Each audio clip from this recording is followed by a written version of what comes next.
Surprised? Probably not.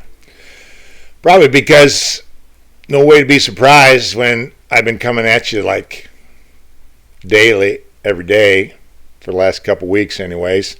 So mark your calendars. It's the Thursday, April 2nd, 2020 version of PK's PSA, aka Pastoral Service Announcement, coming at you almost live. I'm your host once again, Pastor Ken, somewhere in the space of new creation right here in beautiful Ottawa, Ohio. Now the format's not changing in April, and so as always, we'll wrap up this PSA with a little inspirational moment entitled Now a Word from Our Scriptures. You may not have taken note, I suspect, of how smart we're getting all the while we make our way through this voluntary shutdown and the collective effort to curb the spread of COVID-19. Consider the glossary of terms you've become increasingly familiar with. I mean, your vocabulary has expanded exponentially. Now, maybe you've been doing a lot more reading these days.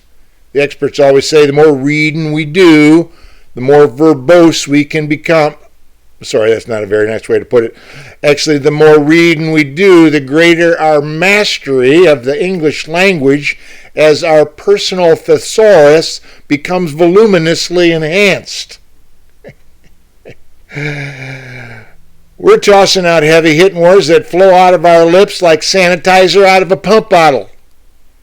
Sure, we got the obvious now of coronavirus and pandemic, but then we have others such as asymptomatic contagion, epidemiology, and immunocompromised. Next thing you know, when we're playing Scrabble late at night with a significant other, we'll be throwing down some game-winning tiles containing the words like quarantine or zoonotic. That being said, some of us might prefer to let flow some simple four-letter words, given our circumstances. Now, bear in mind, I'm not in favor of the word cuss, though there's plenty of that filling the airwaves, or at least some derivative of it, what we know as expletives deleted.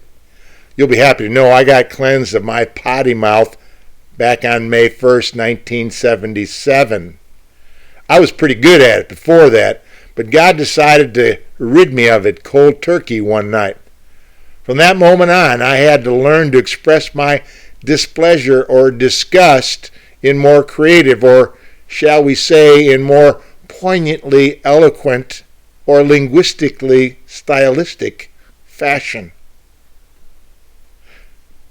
Work. It's a four-letter word these days. Maybe because we had a job, but now we don't. Maybe because we got our hours cut back due to some layoff. Maybe because we had to relocate where we do work and it ain't working out so well. Maybe because we were in the process of looking for it and now there's fewer available.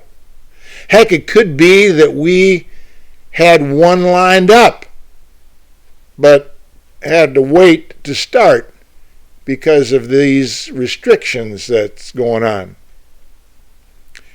Fear is a four-letter word too.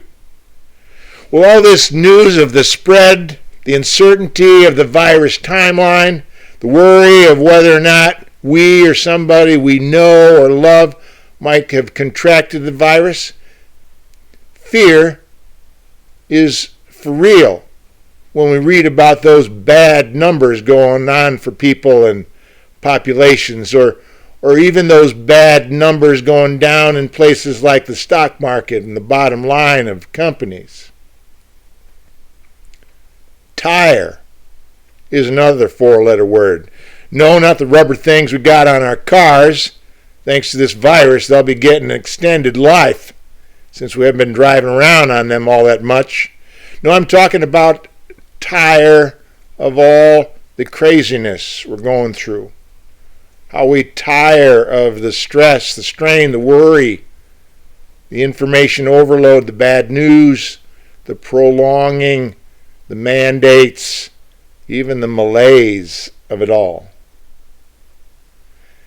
Help has 4 letters to it too. We've been crying out for it. Sick people have been asking for it. Cities and locations particularly hit hard by the virus are increasingly in need of it. Some of us want to extend it, but we're prohibited from doing so. Or maybe we're just afraid to do it. It's happening, but seems the more it does, the greater the need there is for it. We could come up with lots more. Words like sick, pain, blue, soap, lost, grim, mask, or even dead. Simple words though they be, they speak of some of the cruel reality of what these days created. Could say we're getting pretty fluent in those words too. But allow me to break out some other 4-letter words, or maybe come closer to the front of the line of our coronavirus lexicon. Words that are simple too, but that can pack a whole lot of punch. Words that speak into the current reality as well. Words we might be instructed to integrate into our vocabulary on a daily basis. Words, I will add, that are inextricably linked with, and I could say emanate from, God. Words like pray. That we keep doing that for others who have lost loved ones and friends, who are battling the disease, who are fighting it on the front lines, and for safety through it all and efficiency as we move forward. Words like calm, that we attend to that the best we can, that such an attitude prevails for us. Words like love, realizing that we're getting a chance to love in a whole new way. God's a huge proponent, of love. God's in love with us in no uncertain terms. And you can look at any cross and be reminded.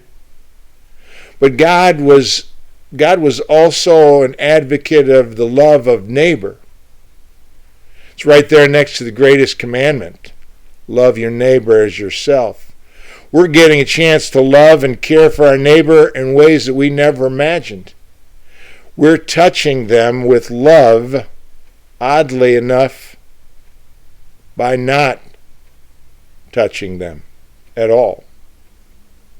There's plenty of 4-letter words, but let me leave you with one of the best.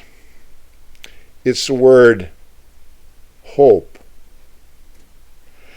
God's got a particular fondness for that word, too. The Apostle Paul linked hope this way. Said, suffering produces endurance, endurance produces character, and character produces hope. And hope does not disappoint because God's love has been poured into our hearts. Hebrews put it this way: we have this hope, a sure and steadfast anchor of our soul. Even added this: now faith is the assurance of things hoped for, and the evidence of things not seen.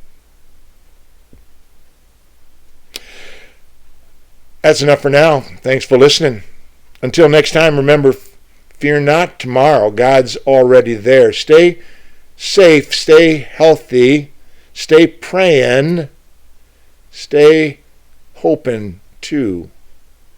And stay faithful, my friends, and Christ be with you.